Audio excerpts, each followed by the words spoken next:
Bueno, bienvenidos a todos a esta charla, conferencia en la Semana Virtual de la UNIPE. Mi nombre es Adrián, voy a ser el hospedador. Por supuesto, quien va a hablar es Martín Marimón. Lo voy a presentar brevemente. Martín Marimón es profesor en Historia de la Universidad de Buenos Aires y es doctor en Historia con especialización en estudios latinoamericanos de la Universidad de Princeton, de Estados Unidos. Se especializa en historia urbana y en historia latinoamericana contemporánea. Es docente en esta universidad, en la Universidad Pedagógica Nacional y en la Universidad Torcuato Di Tella. También trabaja como guía turístico-cultural en la ciudad de Buenos Aires. Y la conferencia que va a dar hoy se titula La vivienda y la cuestión social en Buenos Aires durante el primer radicalismo, 1916-1921. Todos los que vivan en ciudades grandes, en Buenos Aires en particular o en cualquier otra ciudad grande, se darán cuenta de la increíble actualidad que tiene este tema del que nos va a hablar Martín, al menos eso es lo que me parece. Estoy esperando con muchas ansias a ver qué es lo que tiene para contarnos. Por supuesto, la actividad va a ser una conferencia sobre el problema de la vivienda en los años del gobierno de Hipólito Yrigoyen, del primer gobierno de Hipólito Yrigoyen, así que bueno, muchas gracias a todos por venir y les cedo la palabra a él. Bueno, gracias Adrián por la presentación. Bueno, gracias a todo UNIPE, a los organizadores de la semana virtual por bueno, haberme invitado y bueno, sobre todo gracias a ustedes por estar del otro lado para escucharme y escucharnos. Yo voy a hablar, en principio la idea es que sea tipo charla, que yo voy a hablar, espero no pasarme de una hora porque ustedes se van a empezar a ir directamente. Y en principio, la idea sería que los comentarios, que cuando termino hagamos una ronda o las rondas que sean necesarias de preguntas, así que ustedes pueden o ir mandando las preguntas por el chat o levantar la mano y después, más hacia el final, digamos, hacemos preguntas y conversaciones, ¿parece? Y bueno, también voy a proyectar un pequeño PowerPoint que nos va a acompañar. Se ve bien el Power, ¿no? ¿Sí? Bueno. Adrián decía la actualidad del tema y de hecho gran parte de mi foco va a ser sobre unos debates importantes que hubo en el año 20 y 21 sobre leyes de alquileres y bueno, sí, tiene vigencia porque justamente el tema de los alquileres es un tema que en estos últimos años está muy fuertemente en discusión. Esta va a ser más que nada una charla histórica, yo les voy a contar algunas ideas y una pequeña historia de temas que yo trabajé justamente en mi tesis de doctorado. No es que mi foco va a ser en enseñanzas o moralejas para el presente, pero efectivamente muchos de los problemas que se enfrentan en esa época, bueno, tienen resonancia con la actualidad, ¿no? El problema de la vivienda, el problema del costo de vida, el problema de la expansión de la ciudad, muchos de los problemas que aparecen en los años 20, en los tempranos años 20, tienen que ver con problemas que tenemos también en la actualidad, como decía Adrián, en Buenos Aires y en grandes ciudades también, en otras grandes ciudades también. Brevemente, una hoja de ruta de los que les voy a contar. Primero vamos a hablar un poco más, si se quiere, en el mediano plazo, digamos, ¿no? Para ver los antecedentes, la cuestión de la vivienda en la ciudad, en las décadas que van del fin de siglo, 1880 más o menos, hasta 1920. Después les voy a hablar un poco del contexto más inmediato, lo que significó la ley Saspeña, el advenimiento del radicalismo en el poder y la fuerte crisis económica y social que se vivió en la ciudad y en el país en los años de la Primera Guerra Mundial y de la posguerra, entre el 14 y el 21 más o menos. Y después sí, el foco central de nuestra conversación va a ser lo que se llamó en su momento la cuestión o el problema de los alquileres, en una coyuntura bastante particular de un par de años, que para una charla histórica parece algo muy puntual, pero es que es un momento de una crisis muy aguda y de debates muy intensos sobre la temática de cómo suben los alquileres y cómo controlar eso, ¿no? Y en ese sentido esta cuestión actual. Y lo que a mí me gusta de este tema, o me interesa mucho este tema, además de las cuestiones sobre vivienda, precios, edificación, las cuestiones más técnicas, es también cómo esta discusión en ese momento, en el momento año 19, año 20, año 21, cómo se dio en un contexto de efervescencia, digamos, ¿no? Vamos a ver muy activos a los propios inquilinos, vamos a ver a la prensa y la opinión pública, por supuesto a los políticos compitiendo en la nueva era democrática, ¿no? Compitiendo por votos, tratando de sacarle la tajada al otro, y todo ocurre en un clima de enorme efervescencia social y política que le da su cosa muy interesante, y en algún sentido la cuestión de los alquileres es la punta de un iceberg de lo que era una sociedad muy convulsionada por los cambios políticos y por la crisis social que se estaba viviendo, ¿no? Y finalmente, como cierra, algunas reflexiones muy breves, suena un poco ambicioso, implicancias históricas, pero algunas reflexiones breves sobre por qué me interesó este tema y qué es lo que me parece interesante para todos de este tema. Así que esa es la propuesta. Vamos a tratar de ir más rápido con la primera parte, con el contexto más amplio, con los antecedentes, ¿no? Hablando de algunos temas importantes en torno a esto, ¿no? Mi idea acá es como mostrar que el problema de la vivienda, o mejor dicho, pensar a la vivienda como un problema social, no era algo totalmente nuevo, ni en la ciudad ni en el país de los años 20. Era algo que tenía su antecedente, tenía su recorrido previo, y quiero contar algunas cosas de ese recorrido previo, ¿no? En un sentido muy amplio, la emergencia de la vivienda como problema tiene que ver con un contexto de inmigración y de crecimiento poblacional, unas típicas gráficos, ¿no? De cómo la Argentina se estaba volviendo a partir de 1870, 1880, en una sociedad huésped, una sociedad que recibía muchísimos, amplios contingentes muy numerosos y muy variados étnica y culturalmente, ¿no? Y se estaba volviendo lo que algunos historiadores llamaban una sociedad aluvial, una sociedad donde capas de población se depositaban unas sobre otras y entraban en interacción. Y uno de los fenómenos importantes de esta sociedad aluvial, de esta sociedad en crecimiento demográfico permanente, era por supuesto la urbanización. Es una sociedad que, entre todas las cosas que le están pasando, está pasando de ser una sociedad rural a ser una sociedad urbana, con todos los desafíos que eso trae, ¿no? Se suele hablar de que esta es la época en que comienza digamos, a ser una sociedad con muchas más tensiones horizontales entre las clases sociales. Está surgiendo por primera vez los sectores obreros, el movimiento obrero, está ocurriendo el fenómeno del ascenso social y el pasaje de familias de inmigrantes a ser familias de clase media, el fenómeno de acceso a ciertos niveles de educación, el fenómeno de acceso al mercado de trabajo, volverse trabajador asalariado, toda una serie de fenómenos que nos hablan de la vida moderna en una sociedad capitalista. Todo eso se está conformando en estas décadas de febril crecimiento de la ciudad. Fíjense una sola cifra, ¿no? Entre los dos censos nacionales de 1869 y de 1914, aquí a la derecha, pueden ver cómo la población aumenta de 180.000 personas a 1,5 millones en tan solo 30 y pico de años. Y esto muy acelerado sobre todo, como se ve en estas placas de inmigración, ¿no? Hacia 1890 y entre 1900 y 1913, que son los momentos de un crecimiento más febril de la inmigración. Entonces es una sociedad en proceso de cambio, una sociedad compleja, que se está complejizando. Y lo que es interesante de esta sociedad es una forma de pensar estos cambios, es lo que tanto los historiadores como las personas de la época empezamos a conceptualizar como la cuestión social.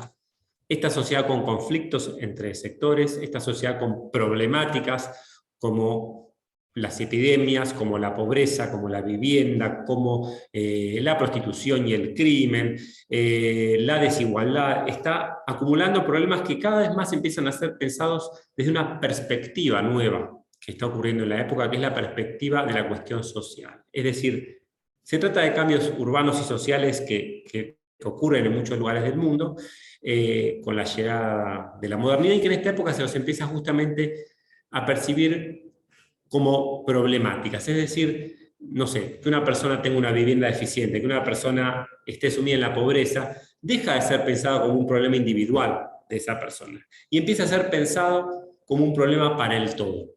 Es decir, que una sociedad con altos niveles de desigualdad, con altos niveles de pobreza, con altos niveles de criminalidad, es una sociedad con un problema que afecta no solo a los involucrados, sino a la sociedad toda. Eso es lo que se suele llamar la cuestión social, que fue algo que obviamente desarrollaron muchos sectores intelectuales y políticos de la época, desde por supuesto los socialistas, a también, por ejemplo, sectores del elenco conservadores de la época, ¿no?, de Roca, del orden conservador y del Partido Autonomista Nacional, dentro del cual había sectores reformistas, como por ejemplo este señor acá a la derecha que se llama Joaquín B. González, ¿no?, que desarrolló, por ejemplo, el primer Código de Trabajo y la primera idea de que hay que regular las relaciones laborales. O también incluso sectores del catolicismo, como impulsados por el Papa León XIII en la década de 1890, comienzan a pensar en la cuestión social. Es decir, que existía un antecedente de considerar que los problemas de la pobreza, de la marginalidad, de la violencia, etc., no eran problemas individuales, sino problemas colectivos.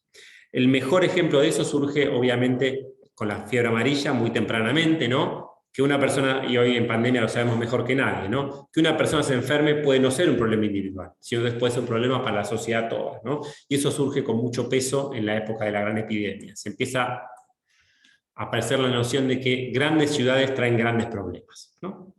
Famoso es los médicos higienistas de la época, como Guillermo Rawson, ¿no?, al que voy a volver en breve, ¿no?, comienzan a pensar en cómo no se trata solamente de salud, sino de salud pública. No se trata de salud, sino de higiene, ¿no? Esta idea de que la salud es un problema colectivo. Esto surge con la fiebre amarilla y otras epidemias de la época. Y dentro de todos los problemas de la vida moderna, digamos, se empieza a deslindar muy fuertemente el problema de la vivienda. Sobre todo tematizado al principio con la cuestión de los conventillos, ¿no?, estas casas de inquilinato, de alojamiento, muy conocidas seguro por todos ustedes, sean de Buenos Aires o de otras ciudades, seguro han oído nombrar, ¿no?, de estos típicos patios rodeados de habitaciones, muchas veces en casas antiguas, ¿no?, en donde se hospedaban las familias inmigrantes, en general 10, 15 personas por cuarto, 80 familias podía haber en un solo conventillo, ¿no?, una vida muy sufrida, de mucho hacinamiento. El conventillo es uno de los blancos de la crítica higienista, justamente esto de la derecha, el estudio de las casas de inquilinato, es de un trabajo de Guillermo Rawson. ¿Cuáles son los problemas de la higiene que plantea el conventillo? ¿Cómo hay que solucionarlos? Empieza a aparecer la noción de la vivienda higiénica, ¿no?, la importancia de la aireación, de la luz, del agua potable, etc. Y por supuesto de la distribución de la casa. Empieza a haber toda una discusión en torno a la casa como un dispositivo higiénico. Y los conventillos, esto es una de las últimas cosas para contarles antes de avanzar en el tiempo, ¿no? Los conventillos obedecían sobre todo a una ciudad que hasta 1900 estaba muy concentrada en el centro. Fíjense este mapa de 1892, cómo está la ciudad concentrada en el centro, La Boca, Recoleta, Once, y después pueblos, Belgrano, Flores, pero una población muy concentrada. Entonces los inmigrantes van llegando al puerto y se van estableciendo todos en forma muy concentrada en el centro de la ciudad. Es la problemática del hacinamiento. Esta problemática comienza a tener cierta oxigenación cuando se inventa una cosa que es el tranvía eléctrico y cuando comienzan a darse loteos en todo lo que hoy son los barrios porteños, ¿no?, en toda la periferia. Entonces muchas familias comienzan a abandonar el centro y a establecerse en pequeñas parcelas y a construir ellos mismos sus casas. Esto es una especie de válvula de salida, ¿no?, a esta problemática urgente de la vivienda. Lo que se llama la suburbanización de la ciudad. Sin embargo, la problemática del conventillo y de los alquileres sigue. Hay una famosa huelga de inquilinos en 1907, donde emerge con mucho peso este problema. Hay unos 800 inquilinatos, más de 40.000 personas que deciden dejar de pagar sus alquileres. Obviamente la policía los reprime muy fuertemente, hay un muerto, un militante anarquista muerto en esas manifestaciones. Y la salida, digamos, de esto es justamente un tipo de iniciativa sobre la vivienda, que es lo último que les quiero contar antes de entrar en la época de Irigoyen, digamos, ¿no?, que es una serie de iniciativas que abarcaron a varios actores y que pasaron de ser el tratado higienista, el pensamiento, ¿no?, sobre la cuestión de la casa, a tratar de pasar a soluciones prácticas.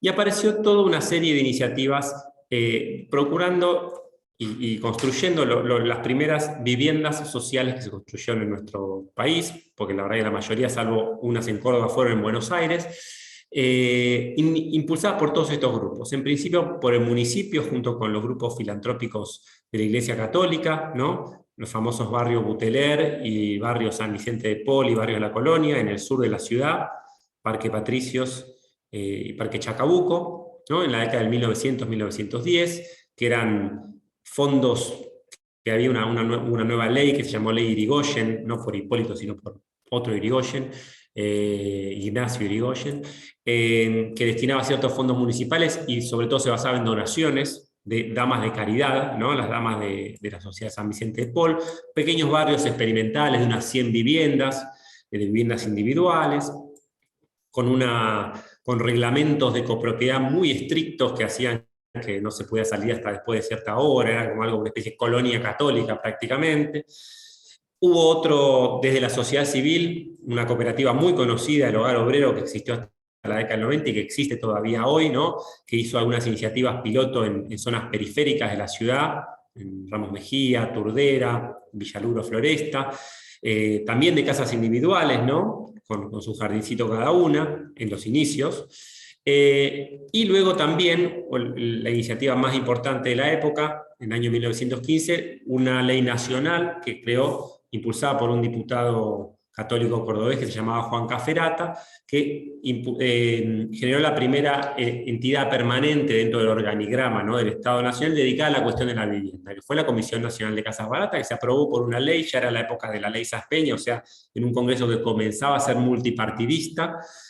Curiosamente, después les puedo contar más, los socialistas se oponían a esta iniciativa, pero finalmente fue aprobada, que determinó la construcción de algunos barrios que tal vez ustedes conozcan, de vivienda individual, los que son porteños, digamos, ¿no? No hay por qué asumir que todos son porteños, porque no todos pueden conocer Buenos Aires. En la zona sur también, en Parque Chacabuco, el barrio Caferata, en Parque Avellaneda, el barrio Marcete de Alvear, el barrio Rawson de Agronomía, casas que ahora cotizan bastante bien en el mercado inmobiliario, que eran chalets individuales.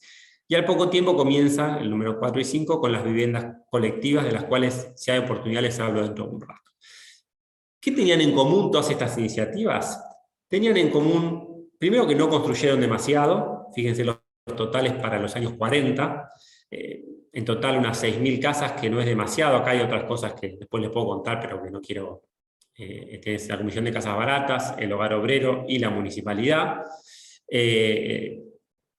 Y además una agrupación católica de los años 20, la Unión Popular Católica, pero en total no superan las 6.000 casas, que para una ciudad de varios millones de personas es una poca cantidad.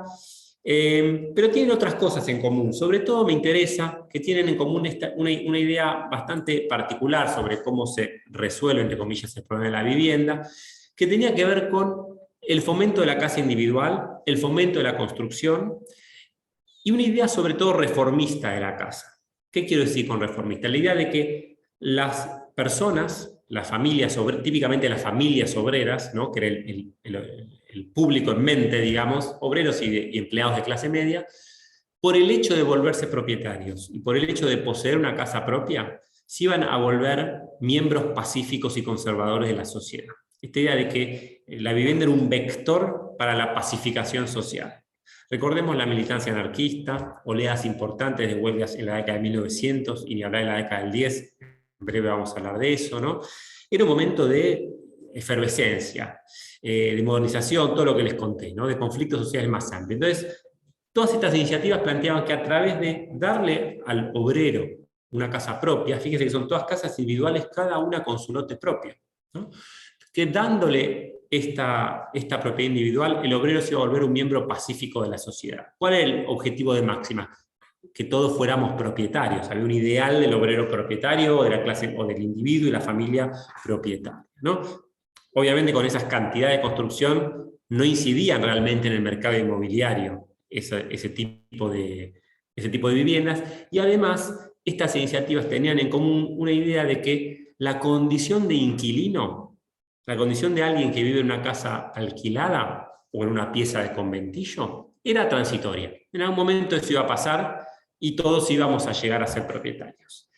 Eso es un poco la serie de ideas sobre la política de vivienda que van a estallar por los aires en la posguerra, en la primera posguerra, en la década del 10, y es un poco, fue una especie prólogo largo, pero la idea era llegar a esta situación, ¿no? En la cual todas estas ideas instaladas entre los reformistas políticos, los diputados y ministros, los católicos, los cooperativistas del hogar obrero, etcétera, todas las ideas instaladas en torno a estos temas, muy fuertes entre médicos y abogados también, y algunos arquitectos que se involucraban en forma incipiente del problema, todas estas ideas van a entrar en crisis con lo que es la crisis de los alquileres de la primera posguerra. Entonces podemos ya avanzar en el tiempo, ¿no? Y entrar en los años 10 y 20, que van a ser obviamente el centro de nuestra conversación, ¿no? Y en este sentido les quiero dar un par de datos tal vez conocidos, pero importantes, ¿no? de contexto, de esta nueva realidad en el país en la década del 10. Y sobre todo quiero poner foco en la política y en la economía. En la política es bien sabido que tenemos en 1912 una nueva ley electoral, la ley Sáenz Peña, ¿no? Que determina famosamente, ¿no? El voto obligatorio, secreto y universal, es decir, la idea de que todos van a votar y que el voto va a ser un acto transparente, donde cada individuo ya no va a estar arriado por el caudillo de turno y votar lo que le dicen, sino que va a votar lo que quiera. Más allá de si esto es una descripción fidedigna o no, lo que va a importar de la ley Sáenz Peña es que cambia totalmente la dinámica electoral. Principalmente porque empieza a importar realmente el número. No importa solo quién controla las redes clientelares, importa que la gente efectivamente vaya a votar y efectivamente vote por el candidato que dijo que iba a votar. Y para eso hay que convencerlos. Y eso va a inaugurar toda una nueva época de competencia política, donde temas como la vivienda, temas sociales, los salarios, las condiciones de vida de los obreros, todo eso va a cobrar una relevancia directa para la clase política, porque se va a volver una cuestión relevante a nivel electoral. Si la gente no está contenta, perdés. Si la gente está contenta, ganás. Es el mundo de hoy, digamos, ¿no? Y eso va a llevar en 4 años de competencia feroz entre 1912 y 1916, competencia en distritos provinciales. Hay 3 elecciones con la ley Sáenz Peña, 12, 14 y 16, que en la última de estas elecciones llega al poder un nuevo partido, que es el Partido Radical. O sea que tenés una democracia competitiva y tenés un nuevo partido en el gobierno. 2 grandes cambios que van a influir en lo que charlemos a continuación. ¿Qué novedades traen? A primera vista pocas en el plano de la vivienda, porque el radicalismo, Irigoyen, no trae nuevas iniciativas de vivienda y por lo que les voy a contar ahora, hay una crisis económica feroz, entonces tampoco va a tener mucha plata para gastar en la construcción de vivienda. Los primeros años, fíjense cómo la Comisión de Casas Baratas, que les conté, es del año 15, o sea, fue votada en época conservadora todavía. Pero comienza a funcionar el 16, y ya para el 17 está Irigoyen, desde octubre del 16, Irigoyen ya es el presidente, o sea que la época coincide con los radicales, pero durante los primeros años tiene muy poca plata, y no hace casi nada la Comisión de Casas Baratas. Y no hay dinero para enfocar el problema de la vivienda. Ahora vamos a volver a esto, pero digamos, a nivel de la construcción no traen grandes cambios el radicalismo. Sí va a traer en el mediano plazo lo que algunos autores han hablado de una plebeyización de la política. La política no va a estar más dominada por las grandes familias. Poco a poco, de los políticos tradicionales va a venir una nueva capa de políticos hijos de inmigrantes, políticos de clase media, muy fuertes en el radicalismo, muy fuertes en el socialismo, que también empieza a competir electoralmente y a adquirir más peso en el Parlamento. Entonces, hay un paisaje de cambio en la política. Y junto con esto hay un paisaje de crisis económica. Yo tengo muchos datos acá, mi idea no es aburrirlos, sino que ustedes tomen algún dato que les interese, ¿no? La guerra mundial es terrible para la Argentina. ¿Por qué? Porque como están bombardeándose en Europa y es muy difícil hacer llegar los barcos, se vuelve muy caro exportar. Europa necesita alimentos, pero no va a importar alimentos que son muy voluminosos y baratos como los cereales. Cae mucho la demanda de cereales. Sobre todo, además, con esto van a caer las importaciones. Argentina puede importar menos porque tiene menos plata y porque Europa usa todo para su propio esfuerzo de guerra.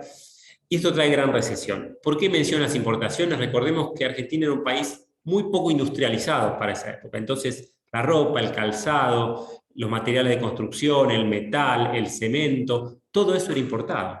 El cemento no tanto, tal vez, pero ya se estaba comenzando a hacer. Pero gran cantidad de bienes básicos eran importados. Entonces, esto va a ser muy terrible para la Argentina. Una crisis fiscal terrible, el Estado tiene la mitad de plata, que en años anteriores. Y sobre todo me interesa, por supuesto, una crisis social muy grande. En los primeros años de la guerra hay mucho desempleo.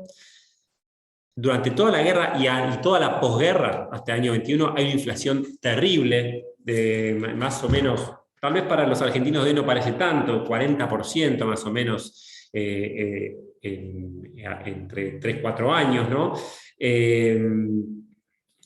Pero suben muchos ítems que ahora les voy a contar, y sobre todo es recordada como la época de mayor actividad huelguística en la historia del país, ¿no? Fíjense, año 16, esta es la cantidad de huelgas por año, cómo crecen meteóricamente la cantidad de huelgas. En el año 19, al cual vamos a volver, hay más huelgas que días del año casi, hay una huelga por día. En el año 19 hay 300.000 obreros que en algún momento están en huelga. Es decir, es un momento de un gran cimbronazo, con huelgas muy fuertes, sobre todo en el puerto y en los ferrocarriles, pero en un montón de sectores, que hacen que haya una sensación de que la sociedad está al borde de la crisis. Y Irigoyen va a ser muy ambivalente en torno a esto. Con algunos sindicatos va a establecer muy buenas relaciones y va a entablar un buen vínculo, y va a satisfacer huelgas a favor de los obreros, pero otras las va a reprimir muy fuertemente, como las famosas huelgas de la Semana Trágica en enero del 19, ¿no? Que fueron el episodio más violento en la historia sindical argentina, unos 1.000 muertos en una semana, más o menos, ¿no?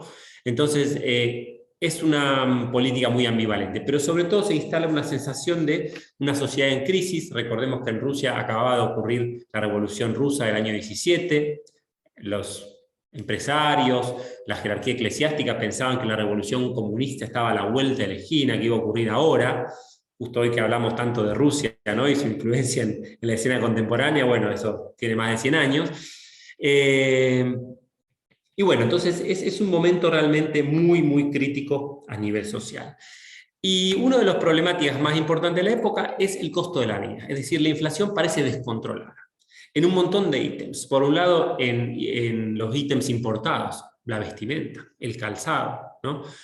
Productos manufacturados básicos, como les decía hace un rato. No sé, tengo delante mío un paraguas, eso era importado, ¿no? Tengo delante mío un vaso de café, eso era importado. O sea, muchos productos importados, ¿no?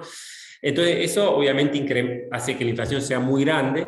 Estos son gráficos de la época, donde se comienza además a estudiar estadísticamente el problema de la inflación. Son los primeros gráficos de costo de vida, se publican en esta época. Y es el problema de costo de la vida que nos va a llevar finalmente al estallido en el año 19 de la cuestión de los alquileres. No sé si se ve este gráfico de la derecha. ¿Se ve bien este gráfico de la derecha? Es un gráfico de época. Fíjense cómo los precios van más o menos parejos, y a partir del año 14 empiezan a aumentar. Fíjense cómo aumentan los alimentos, es esta línea recta de acá. Fíjense cómo aumentan vertiginosamente los productos importados, vestido, calzado y otros gastos, ¿no? Culminando en el año 18. Y en cambio, fíjense lo que pasa con el precio del alquiler. El precio del alquiler va bajando durante la guerra. Esto es algo bastante particular, tiene que ver con que no hay más inmigrantes durante la guerra, con que los precios estaban bastante altos en el 13, entonces hay capacidad ociosa, y empiezan a bajar durante la guerra. Pero ¿qué pasa? En el año 17 se ve un punto de inflexión, y cuando ya se está calmando la subida de los demás precios, este gráfico lamentablemente termina en el 19, pero los precios empiezan a calmarse en el 20 y en el 21, y en cambio el alquiler va a seguir subiendo. Es decir, que en el año 19, 20 y 21, las familias obreras, cansadas de haber caído su poder adquisitivo por toda la inflación de los años previos, ven que mientras se está calmando las aguas, empieza a crecer muy fuertemente el precio de los alquileres. Durante todo el año 19, año 20 y 21, el precio crece. A fines del 21, los alquileres insumen, no les voy a dar tantos datos, no se preocupen, no los voy a aburrir con esto. A fines del año 21, los alquileres insumen más o menos el 40% de los gastos de una familia.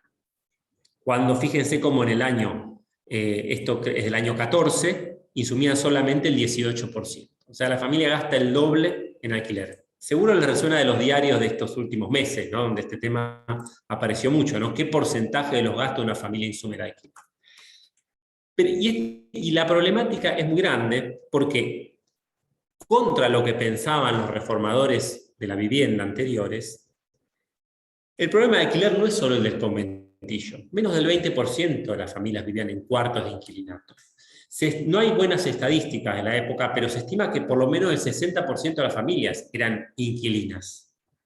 Entonces no es solamente un problema de los obreros, un problema del inmigrante recién llegado, sino que es un problema con cierta universalidad. Y eso es lo que se va a descubrir en este momento de crisis, ¿no? Cómo hay una cierta universalidad del problema del alquiler.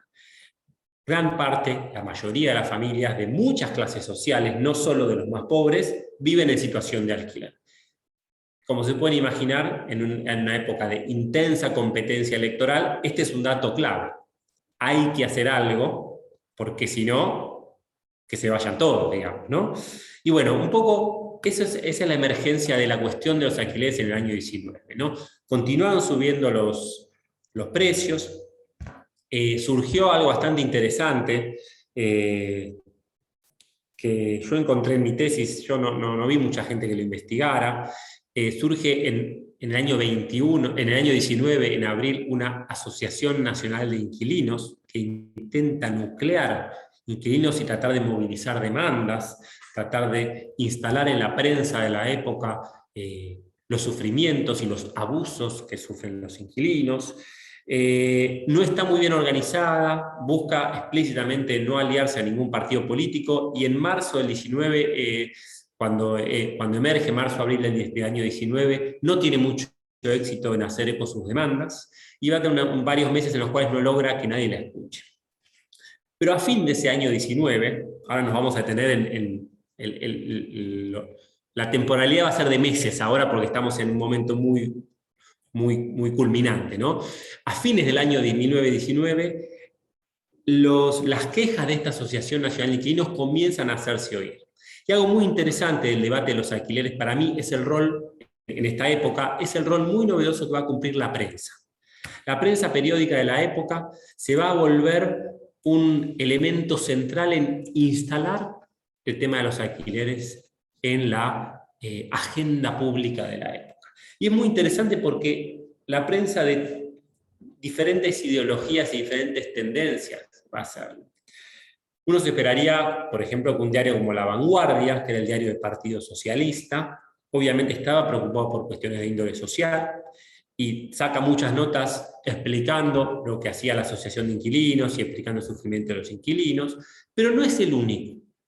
Por ejemplo, un diario conservador, pero que era un diario de mucho peso comercial, el diario más grande de la Argentina en la época, que llegaba a vender en esa época 1 millón de ejemplares por día, que es muchísimo para una sociedad que debía tener unos 10 millones de personas, 1 millón de ejemplares por día, es La Prensa, el diario de José Cepaz, un diario muy conservador y muy tradicional, también le va a dar visibilidad a la cuestión de los alquileres, ¿no? Y va a difundir muchas noticias. ¿Por qué? Bueno, por un lado porque es lo que los lectores quieren escuchar, ¿no? O sea, los diarios no solo tienen una línea ideológica, también necesitan vender, ¿no? Como las redes sociales. Entonces, dicen un poco lo que... Esto es todo un debate en ciencia de la comunicación, del cual yo soy bastante ignorante, pero digamos, dicen un poco lo que la gente quiere escuchar, ¿no? Bueno, también esos diarios publican notas y además lo usan para pegarle al gobierno, porque la prensa es opositora, ¿no? Obviamente es un diario conservador. Y también un diario que no tiene una línea política tan importante como La Razón, que es el primer diario sensacionalista, que tiene muchas noticias de deporte, muchas noticias criminales. También ese diario va a publicar muchas notas sobre la cuestión de los alquileres. Y yo les quería contar algunas cosas interesantes que aparecen en esos diarios, ¿no? Después el diario Crítica, que acaba de ser fundado, el diario de Natalio Botana, que en los 20 va a ser súper importante, también un diario sensacionalista, publica muchas notas sobre los alquileres, ¿no? Y esta es una especie de tira cómica, ¿no? La subida de los alquileres, un señor que pasa le pregunta al portero, ¿cuánto renta el sótano? ¿Cuándo está el alquiler? 100 pesos mensuales. Pero amigo, para sótano está muy alto. Bueno, el dueño dice que no puede bajar más, ¿no? Un chiste un poco inocente, ¿no? Pero el tema está en el aire, ¿no?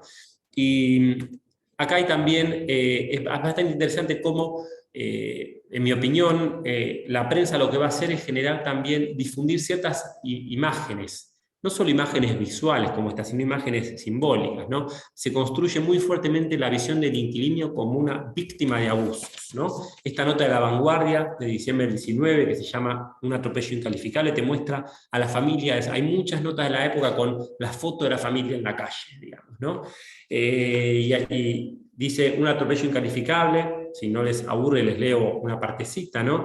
La policía de la sección 26 desalojó a varias familias sin autorización del juez, y, cito, se ven aquí una de las tantas escenas dolorosas que a diario se producen en Buenos Aires, cuyos actores principales son nuestros trabajadores víctimas de la tiranía de propietarios y caseros, ¿no? Esta idea del propietario como un tirano, como un abusador. Aparece mucho la idea de el subarrendatario, ¿no? Este especulador que alquila y después subalquila su cuarto, o típicamente el dueño de inquilinatos, el dueño de conventillos, ¿no?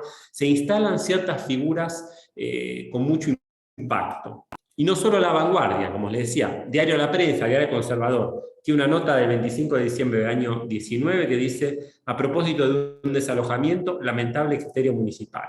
Cuenta cómo el municipio desaloja familias. Entonces dice, bueno, Juan Llorente con su esposa y con 6 hijos menores fueron desalojados de una casa en la calle Alberti al 400. Las autoridades los dejaron abandonados en la vía pública, la esposa y los hijos del nombrado, y retiraron los muebles y ropas en los carros municipales para trasladarlos a un lugar que ignoran los interesados y que ignora la propia policía. La familia se encuentra en el local de la comisaría citada, sin recursos y careciendo hasta de ropas para vestirse, ¿no? Una idea de el gobierno inescrupuloso, la avaricia de los propietarios y los inquilinos como víctimas. Fíjense cómo estos mismos diarios, la prensa, por ejemplo, al poco tiempo, cuando comience a haber proyectos de ley sobre los alquileres, van a empezar a echarse hacia atrás y a, por ejemplo, discutir otros temas, como la importancia de respetar el derecho de propiedad. En cambio, ahora no estaban preocupados por eso, sino que estaban movilizando esta cuestión de índole social, de índole conmovedor, digamos, ¿no? Y a mí me parece, esto es algo que, como les decía, yo cuento un poco en mi tesis, que espero algún día publicar, ¿no? Que van generando las condiciones para una sensibilidad muy grande al tema de los alquileres y, digamos, canalizando ese descontento social hacia la idea de que hay que hacer algo. Y de alguna manera llamándole la atención a la clase política, digamos, ¿no? Los inquilinos movilizados, los alquileres que no dejan de bajar y la prensa que se suma en una especie de, en la época lo llamaban movimiento de opinión en torno al tema de los alquileres.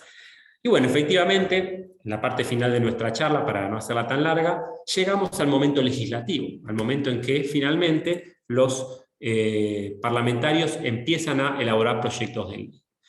No quiero ser muy detallado, es interesante que los primeros que leen esto y dicen, este señor me va a dar la clave, ¿no?, para la vida, ¿no?, cómo controlar la inflación. No voy a dar ninguna clave, pero los primeros proyectos de ley en torno al tema de los alquileres eran herederos de toda una serie de discusiones en el Parlamento en torno no específicamente a los alquileres, sino a la cuestión del costo de vida en general. Por ejemplo, este diputado que, como le ven la cara, ultraconservador, miren la edad que tenía 70 años para la década del 10, y miren el look que tenía, ultraconservador, crea en el Parlamento una comisión especial para el abaratamiento de la vida, ¿no?, en el año 17, obviamente para pegarle al gobierno radical. Y entonces es muy interesante cómo este señor y toda esa comisión parlamentaria van, por ejemplo, al mercado de abasto, investigan quiénes son los intermediarios, qué impuestos se cobran, cuántos intermediarios hay entre el productor y el consumidor, todos temas de mucha vigencia hoy, ¿no? Y cómo todo eso genera sobreprecios, problemas de abastecimiento y el encarecimiento de los productos básicos. Y cómo hay toda una cadena de parásitos que se están sacando provecho de la situación. El municipio, administrado por los radicales, recuerden que la capital federal hasta el año 94 tenía un intendente designado por el gobierno, ¿no? Bueno, José Cantilo era el intendente en el año 19, aceptó una serie de iniciativas para tratar de, digamos, promover una baja de precios en los productos de alta necesidad. Hay proyectos también de regulación de precios, lo que hoy también estamos discutiendo, de control de los trusts, que son los monopolios de la época, ¿no? Es decir, hay toda una preocupación en la época de cuáles son las causas de la inflación y cómo podemos atacarlas desde la legislación. Todos estos debates son bastante interesantes en la época y la legislación de alquileres del año 19 de alguna manera hereda esta cuestión. Les quiero mostrar cómo hereda esta cuestión. Fíjense estos primeros proyectos, ¿no? De estos 3 diputados que son los 3 radicales. Después yo les voy a contar algo más sobre ellos. Control de precios. Dicen, bueno, estamos en una emergencia, hay que ponerle un tope al precio del alquiler. ¿Cuál es ese tope? Bueno, máximo 8%, depende del proyecto que mires, 9% del precio de la propiedad. O sea, no puedo cobrar de alquiler anual más de un 8% de lo que vale esa casa. Que vieron que hoy también se está discutiendo que la propiedad rinde poco, ¿no? Eso es mucho más que lo que está rindiendo hoy la propiedad, ¿no? Pero eso era visto como, bueno, más que eso es usura, más que eso es abuso. Pero no solo el precio era la cuestión. A mí me interesa, lo que más me interesa de todo esto es una cuestión que va a volver, ¿no? Que es la duración mínima de los contratos. Aparece en estos proyectos la idea de que hay que un contrato de alquiler no es un contrato cualquiera, compra-venta, sino que es un contrato de un fuerte contenido social, justamente porque la mayoría de nosotros somos inquilinos. Y entonces ese contrato tiene que incluir una idea de cierta protección social a la parte más débil. Que esto está todo en los discursos parlamentarios, ¿no? De la época. ¿Y cuál es la parte más débil? Y bueno, la parte más débil es el inquilino. Entonces, no le podés dar al inquilino un contrato que después al mes le cambie el precio, o a los 2 meses cambie el precio, y que se tiene que ir. ¿Vieron que es todo lo que se discute hoy? La duración del alquiler. Bueno, en ese momento, ¿qué pasaba? No había legislación propia de los alquileres, era parte del Código Civil. El Código Civil legislaba toda la vida civil y entre ellas cosas, y comercial, y gran parte de la vida comercial, y entre esas cosas legislaba los alquileres. Y no decía nada de duraciones mínimas para los contratos, porque era un bien cualquiera, como comprar cualquier cosa, era un contrato entre individuos libres. Bueno, aparece la idea de que ese contrato no solo está el problema del precio, debe ser regulado, tiene que tener cierto marco de estabilidad para el inquilino. Los primeros proyectos proponen 1 año de mínima para los contratos de alquiler. También tiene que haber protección del inquilino en el caso de los desalojos. Yo no te puedo decir, te desalojo la semana que viene, porque vos tenés invertido tu vida, tu familia, tus objetos, tus muebles. No puede el inquilino estar cambiando todo el tiempo de casa. Entonces, cuando hay un desalojo por falta de pago, bueno, algunos proyectos decían 180 días, o sea, bastante, medio año, otros decían 80 días, tiene que haber un plazo. Todo eso es modificar el Código Civil. El Código Civil decía, creo que 40 días para los desalojos. Entonces, ¿por qué es importante? Porque lo que estás haciendo es tratar de decir, esto no puede funcionar como un mercado libre. Tiene que tener un cierto tipo de regulación con base social. Fíjense qué innovación en relación con las viejas políticas de vivienda. No es darle casa a la gente, o que todos seamos propietarios, es que la gente pueda vivir acá y ahora, digamos, ¿no? Y darse cuenta de la dimensión social de la vivienda más allá de quién es el dueño, ¿no? Sino el hecho de la relación propietario-inquilino. Y otras cuestiones como, por ejemplo, que los subarrendadores no puedan cobrar lo que quieran a sus subinquilinos. Entonces, si yo pago 100 por una pieza, bueno, no le puedo cobrar más de 120 al inquilino, al subinquilino, ¿no? Entonces, es esta cuestión del intermediario, que no haya intermediarios abusadores.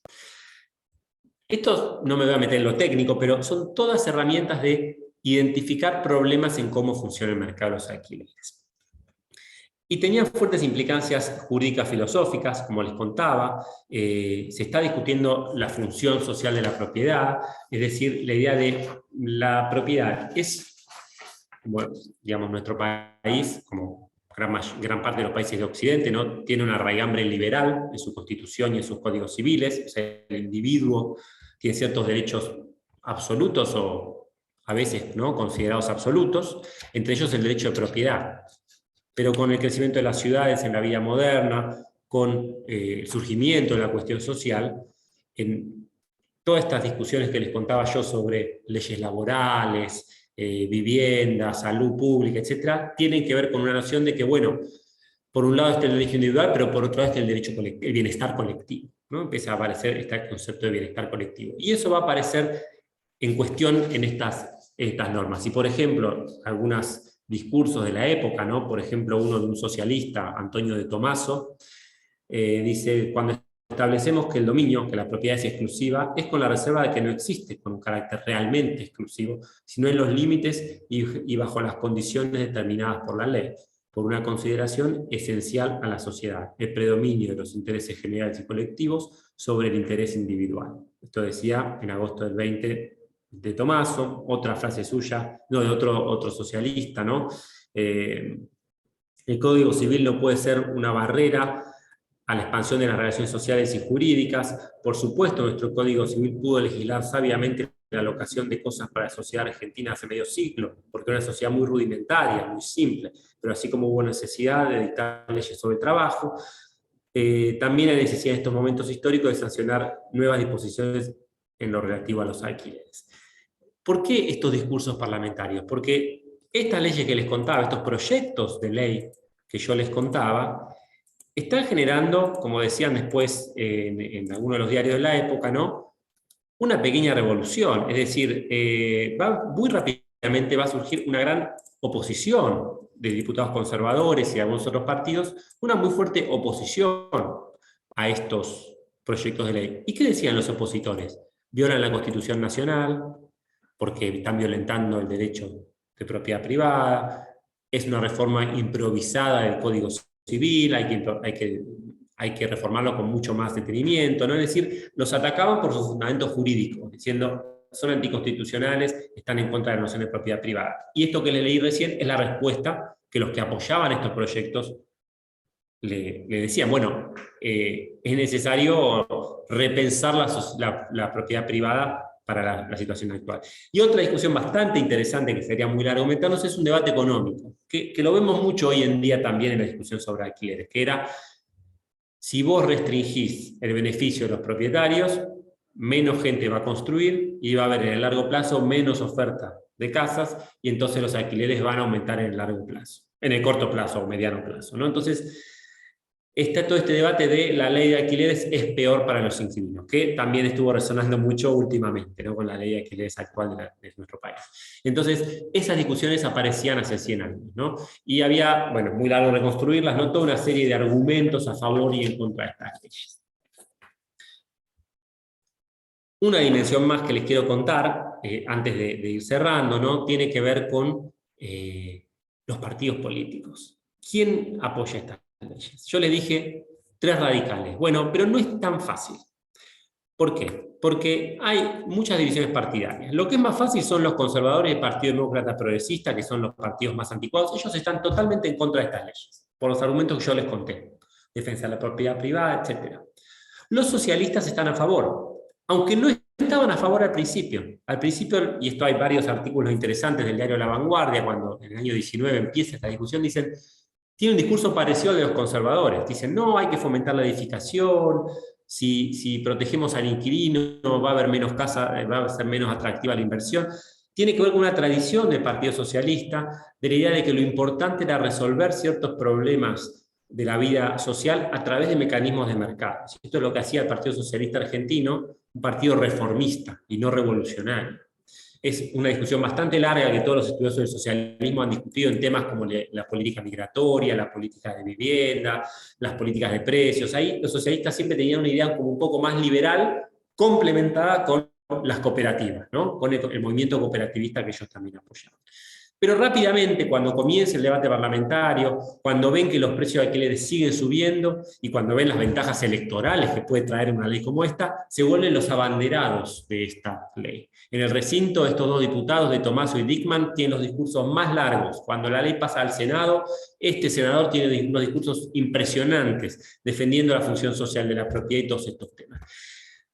Lo más interesante, o sea, entonces los socialistas primero medio indecisos, después apoyan fuertemente la iniciativa. Pero eran muy poquitos los socialistas, eran 10 en un recinto que tenía como 80 o 100 y pico, o 100 diputados, eran muy poquitos. ¿Cuál era la partida mayoritaria? Desde el año 18 eran los radicales. Y los radicales eran una bolsa de gatos. Estaban muy fraccionados internamente. Los que han estudiado algo de la historia del periodo seguramente recuerden o sepan de la división entre irigoyenistas y antirigoyenistas, que estaba recién comenzando en esta época.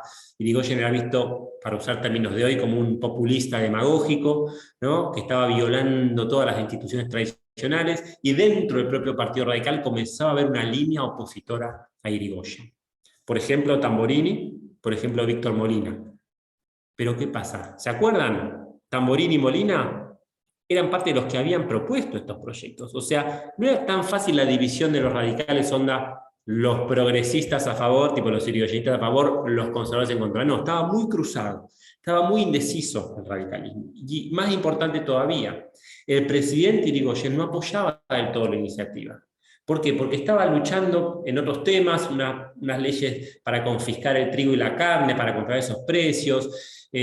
No sabía bien qué impacto iba a tener esta ley, entonces tampoco quería jugársela demasiado porque les había ido mal en las elecciones del año 18. Bueno, había toda una complejidad de este asunto.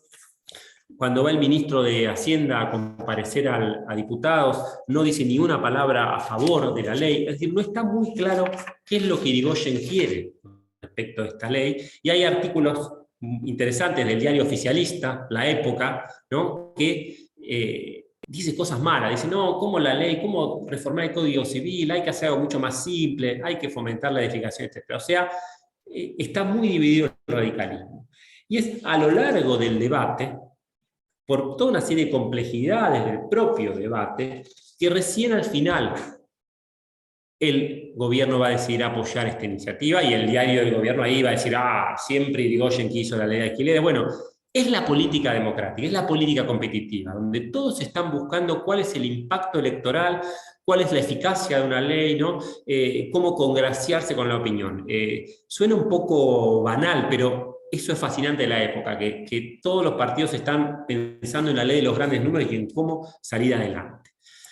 Pero por encima de esta espuma, lo que está son reformas bastante profundas en torno a qué significa alquilar. ¿Es firmar un contrato o es también involucrarse en una relación que lo que está haciendo es determinar parámetros muy amplios de la vida social, digamos, ¿no? Y bueno, es súper accidentado el trámite. Acá les anoté, no, obviamente esto no es una clase, pero yo para orientar, digamos, ¿no? Los proyectos les conté son en mayo del 20, se debate en comisión, ahí cobran un rol, vieron que en diputados va a la comisión de legislación, que tiene que discutir los proyectos para sacar un proyecto para la votación en el recinto, ¿no? Bueno, se discuten durante un par de meses, hay 2 o 3 dictámenes porque no se ponen de acuerdo los diputados, ahí hay otro diputado importante que se llama Arturo Vaz, que es un radical católico muy a favor de estas leyes. Ahí aparece algo interesante cuando la comisión, que son 5 diputados que discuten los proyectos, llevan de nuevo en julio del 20 los proyectos al recinto, ¿no? Los dividen en 2 y dicen, están los proyectos de reforma del Código Civil, que tienen que ver con la duración de los contratos, y están las disposiciones temporarias de emergencia, el precio. Y esto es muy importante porque justamente es esta nueva noción de no se trata solo de una emergencia, se trata de legislar la relación de alquiler, que es algo que no está legislado en el país. Hay una frase que a mí me gusta mucho de Juan B. Justo, que era diputado en la época, que dice,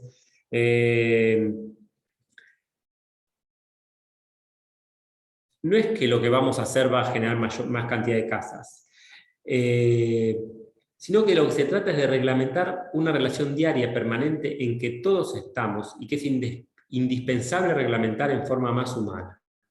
Todos somos más o menos inquilinos, especialmente los trabajadores. Si fuese una frase de Antonio de Tomaso que dice, no hemos querido contemplar a los inquilinos en la situación ocasional de desalojados, sino en la situación permanente y normal de inquilinos. O sea, este día hay que modificar el Código Civil, que es digamos, tejido básico de nuestra sociedad para que considere socialmente la cuestión del alquiler. Bueno, después de un debate enorme, se aprueba en diputados estos proyectos de ley, y hay un momento fabuloso en estos meses centrales del año 20, cuando la ley va a ir al Senado, ¿no? Pues para aprobarse tiene que ir al Senado también. ¿Y quiénes dominan el Senado? Los conservadores. No es como el diputado que está dominado por los radicales, está dominado por los conservadores. Se espera que el Senado lo rechace. Y hay toda una serie de manifestaciones, acá tengo una foto del diario La Vanguardia de una de ellas, ¿no? Manifestaciones callejeras para apoyar esta ley.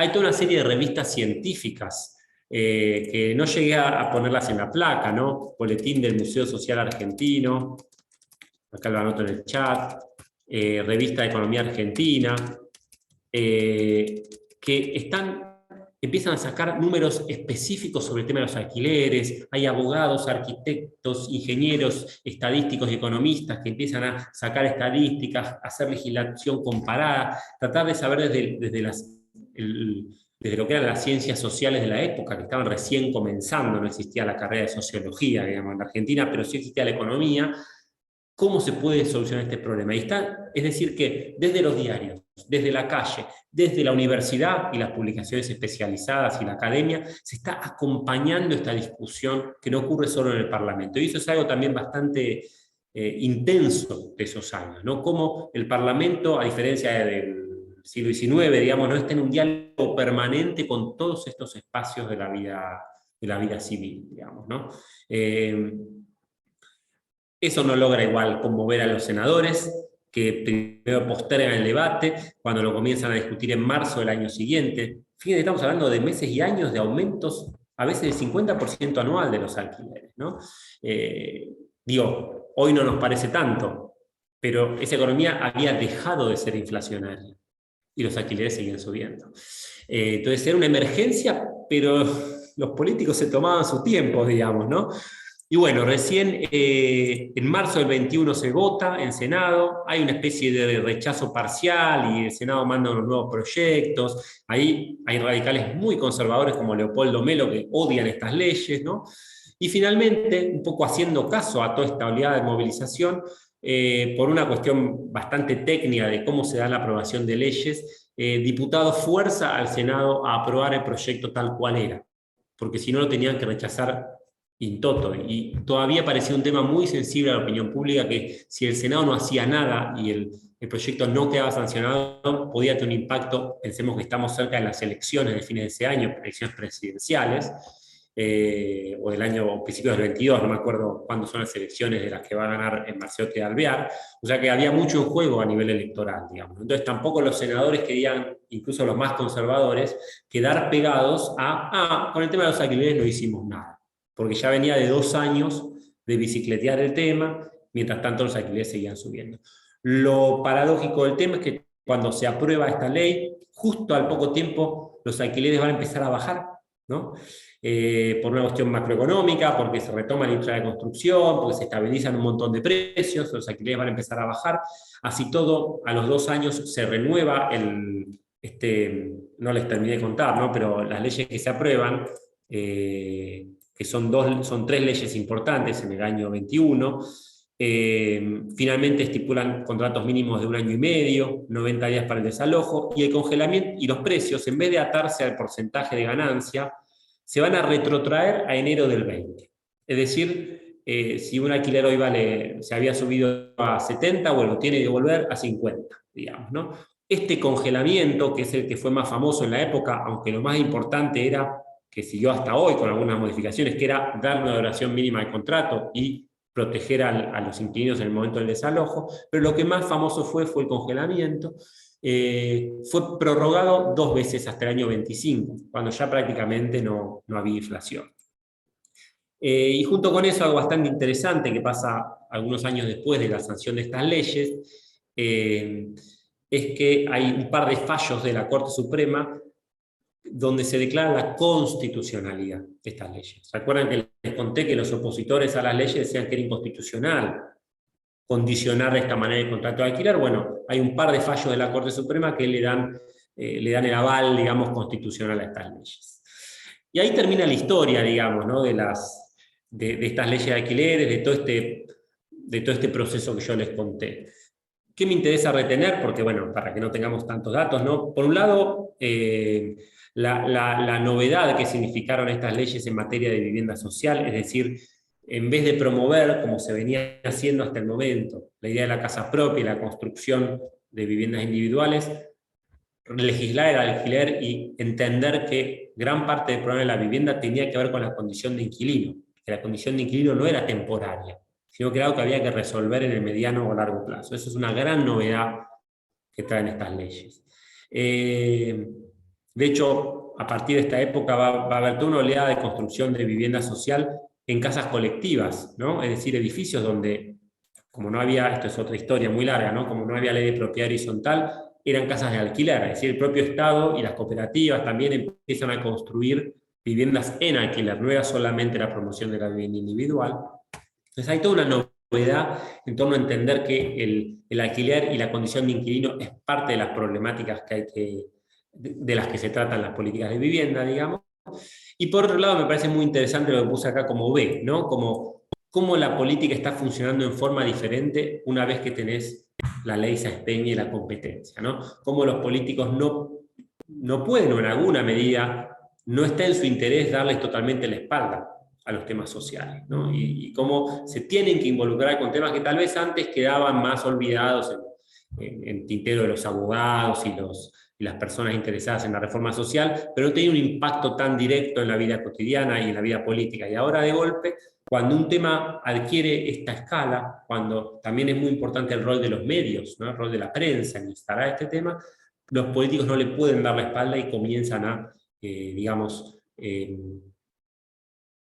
dedicarle sus esfuerzos y entender incluso los que están ideológicamente más distantes de posiciones reformistas o que hoy llamaríamos progresistas, también tienen que dar cuenta de estas cuestiones sociales, ¿no? Y la forma en que ocurre esta ley. No es un político que hace un proyecto, se baja, se discute. Están los diarios, están las movilizaciones, hay una multitud de proyectos que hay que poner de acuerdo, hay diferentes facciones políticas, ¿no? Entonces es bastante interesante todo el proceso que lleva finalmente a la declaración de esas leyes. Pero repito que además es un tema de mucha actualidad, como dijo Adrián al principio cuando me presentó, ¿no? Discuten el tema de controlar la inflación, discuten el tema de cuánto tiene que durar el contrato de alquiler, discuten el tema de qué porcentaje de los ingresos de una familia obrera es razonable que se gasten en alquiler y no, cómo se fomenta la industria de la construcción y la disponibilidad de vivienda, todos los temas que hoy están en la tapa de los diarios, ¿no? Entonces, bueno, no hoy que está Rusia y Ucrania en la tapa de los diarios, pero entonces estos días. Así que bueno, me interesaba un poco dar ese contexto, contarles un poco estas cosas y más que nada, además, como dije hace un ratito, ¿no? Agradecerles su atención. Así que no sé si hay, bueno, hablé sin parar, como a veces pasa, pero estamos abiertos a preguntas, puede ser levantando la mano y hablando o escribiéndolas en el chat, como ustedes prefieren.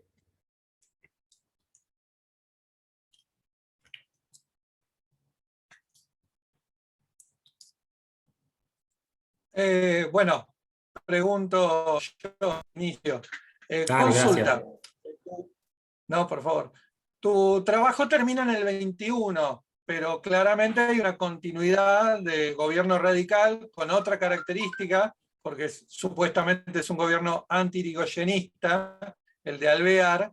¿Qué pasa en esa situación, en ese contexto? O sea, ¿qué pasa después? Pues vos marcaste el antes, cómo se fue dando el proceso, cómo no hubo más construcción de viviendas fuertemente y que el tema pasó por la ley de alquileres. Bueno, ¿qué pasó durante los años de Alvear después de todo lo que conllevó este proceso?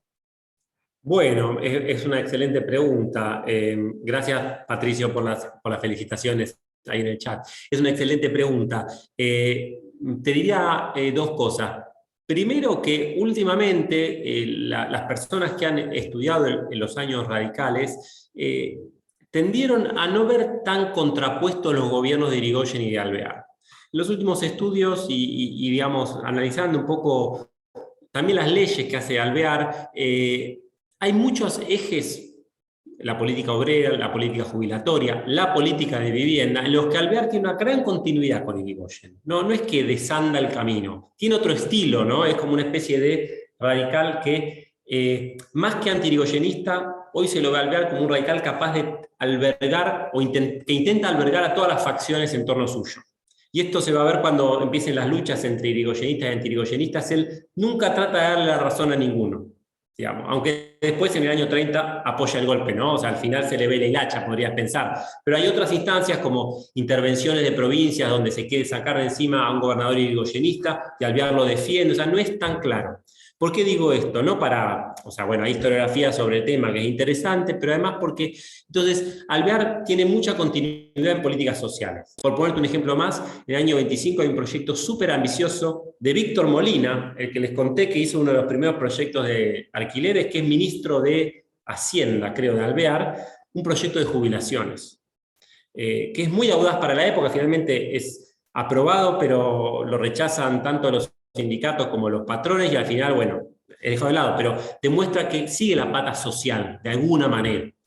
Y por otro lado, y tal vez más importante para tu pregunta, en el año 22 deja de subir los alquileres, y la inflación se calma un montón, y empiezan a crecer sostenidamente los salarios reales. Por eso, en los años 20, a partir del 22 hasta la crisis del 30, es una época de mucho menor, ¿cómo se diría? De mucho menos agitación social. Hay muchas menos huelgas, el problema del costo de la vida parece dejado atrás.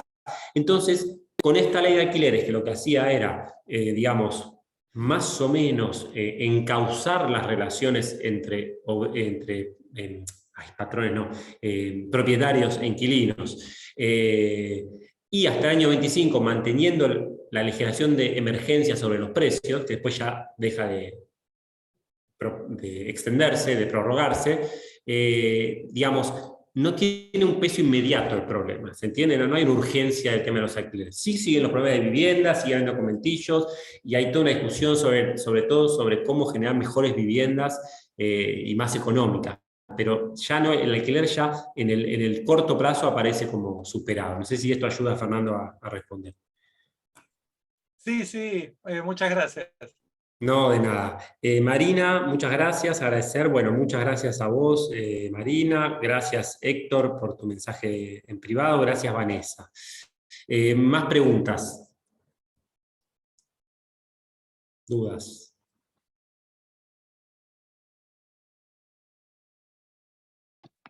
Martín, felicitaciones. La siguiente etapa, ¿la vas a charlar también? ¿Vas a hacer una charla? Porque yo llegué tarde y no sé si voy a poder verla. No sé cuál sería la siguiente etapa, porque hay muchas hasta Bueno, llegar a del hoy. año al que llegaste en adelante. No, hoy fue más el foco en, digamos, lo que para mí es no diría el origen, pero sí el primer momento en el cual se legislan los alquileres, ¿no? Y el alquiler pasa a ser parte importante de la política de vivienda. Pero está bien, Nidia, la pregunta en el sentido de que hay una historia muy larga después del alquiler.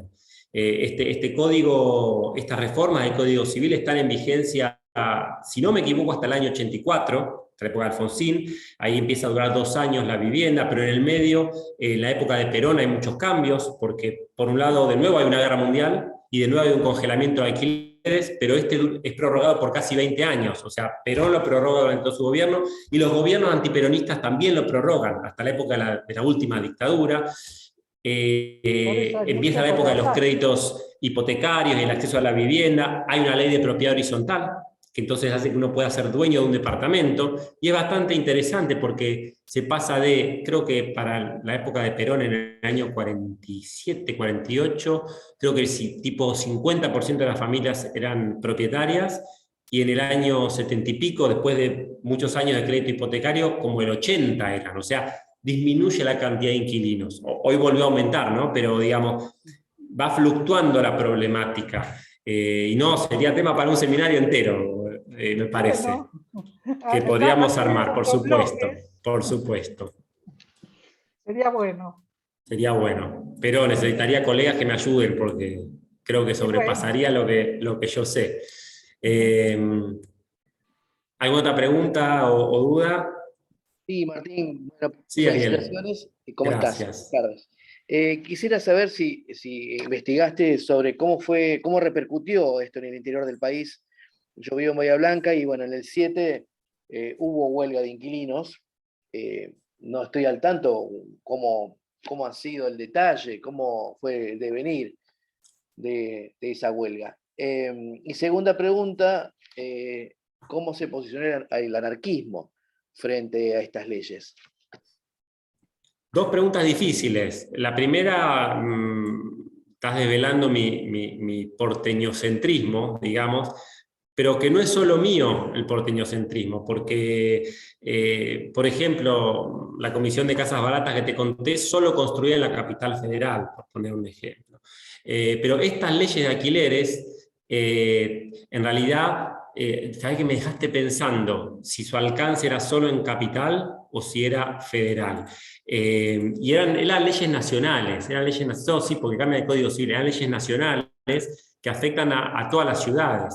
El tema es que el alza de los alquileres, si bien se verificaba también en ciudades medianas, sobre todo era muy fuerte en Buenos Aires, Córdoba, Rosario, digamos, ¿no? En las ciudades más grandes. Pero la verdad es que no sabría responderte cómo es el impacto de esta ley en las ciudades del interior. Eso no te lo sabría responder. Es cierto lo de la huelga de inquilinos, sí, fue muy fuerte en Rosario también, y Bahía Blanca y Córdoba, pero no, la primera no te la sé responder del todo.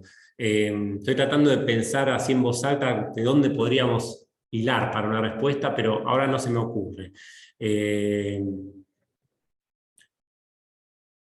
Córdoba hubo toda una serie de leyes provinciales importantes sobre la vivienda antes de esta época, pero si no te sabría responder. Y tu segunda pregunta, el anarquismo para el año 2021 estaba bastante debilitado, no era un movimiento tan fuerte como como en la época de la huelga de inquilinos, donde en 1907 el anarquismo es uno de los movimientos que más apoya a los huelguistas. Digamos, de hecho, la única víctima fatal de la huelga de inquilinos era un militante anarquista, Miguel Pepe, que es recordado como uno de los primeros mártires, digamos, de las luchas obreras argentinas. Pero ya después de la Semana Trágica, los últimos grupos importantes anarquistas tienen un cierto rol, pero ahora no son tan importantes. Y de hecho es interesante tu pregunta porque esta Asociación Nacional de Inquilinos que te conté que existe en el año 19 y 20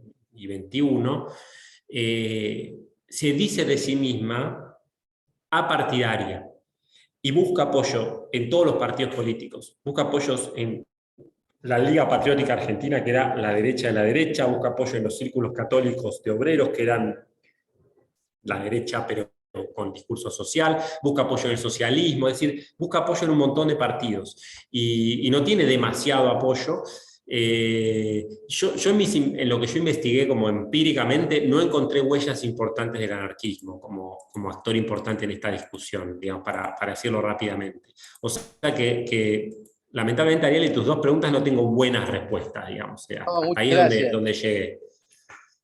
No, de nada. Muchas gracias. ¿Otras preguntas o dudas? Sí, te hago una pregunta. Hola, Gastón, ¿cómo estás? ¿Qué tal? Gracias por la exposición, estuvo buenísima. A vos. En la exposición dijiste que estaba atravesada el periodo que trabajaste por esta mirada higiénica o de la higiene social. Quería preguntarte si tuvo alguna implicancia también con la salud pública durante todo este periodo, porque también justo también coincide con la primera epidemia en el país, que es la gripe española, si no recuerdo mal. Es cierto lo que alguna decís. implicancia en la salud pública, puntualmente. Me parece que la respuesta rápida sería que no. ¿Por qué? Porque, digamos,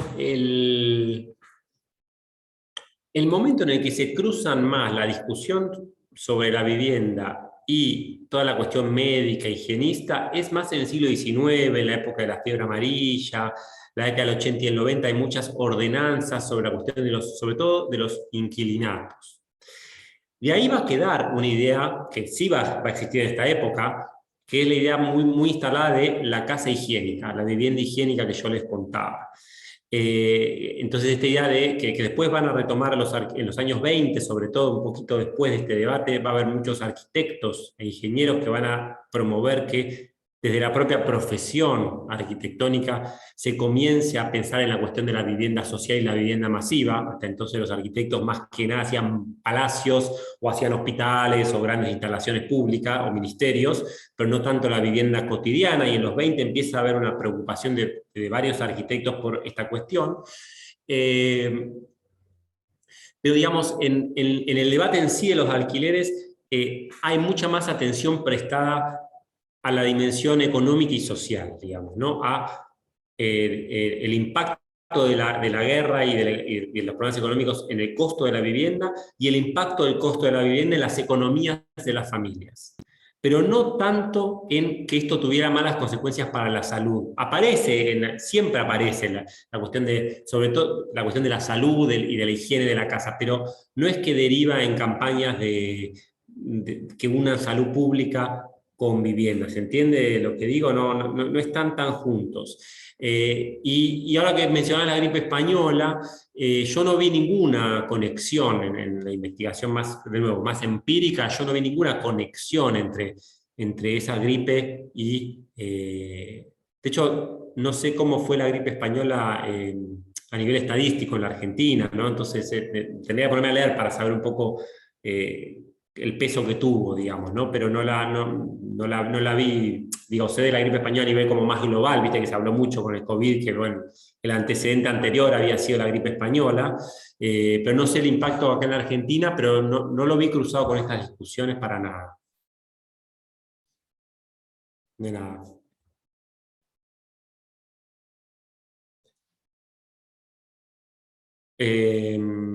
¿Alguna otra pregunta?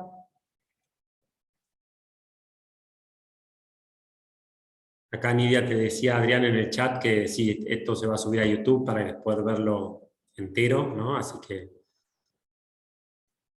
después les vamos a pasar el link. ¿Más preguntas o dudas? Bueno, si no hay más preguntas, les agradezco la atención y también todas estas preguntas y participaciones. No sé, Adrián, si hay algo que necesitemos decir como cierre. Acá María me pregunta, no soy tan activo en redes y blogs, estoy en un proyecto de mediano plazo yo escribí esto en una tesis en inglés, tengo un artículo del año 2015 en la revista de la Biblioteca del Congreso de la Nación, pero no tengo tantas publicaciones en castellano y estoy en un proyecto de ir volcando esta investigación en artículos o algún libro en castellano, pero eso todavía no ha ocurrido. Es un gran momento para hacer eso realmente. Es cierto, se me está escapando la tortuga, ¿no? Porque y me parece que sí.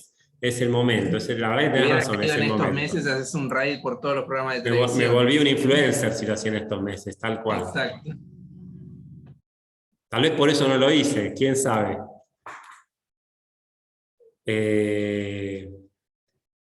Bueno, les agradezco a ustedes por la atención, ya les difundiremos cuando aparezca esto y todas las actividades de la semana virtual en YouTube, así que bueno, gracias por estar.